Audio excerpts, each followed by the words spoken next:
ကဲအားလုံးပဲမင်္ဂလာရှိတဲ့ညချမ်းလေးပါယခုလိုမီဒီယာများနဲ့တကွာပြန်လည်ဖြေကြားခွင့်ရတဲ့အတွက်ကိုကျုပ်တို့ဘက်ကအလွန်ပဲဝမ်းသာပီတိဖြစ်ရပါတယ်ကျုပ်ကတော့ထိုင်းနိုင်ငံ 3D GMO ရုံးချုပ်ရဲ့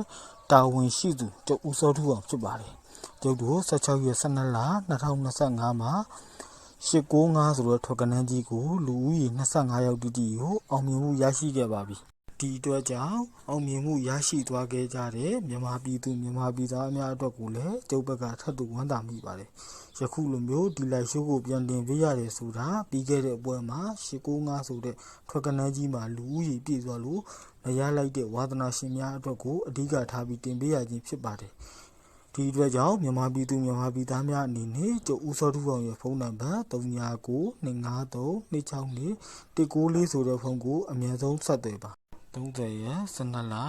2025ငါအတွက်ထိုင်းချဲရီ6လုံးရဲ့နောက်ဆုံး3လုံးတိုင်း3D ထွက်ကနန်းကြီးကိုကျွန်တော်တို့ရုံးကပဲတရားဝင်ဆောင်ရွက်ပြီးသွားမှာဖြစ်ပါတယ်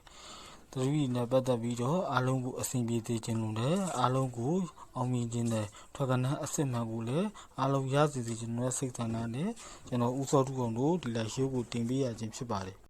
ဒါကြောင့်မြန်မာပြည်သူမြန်မာပြည်သားများအနေနဲ့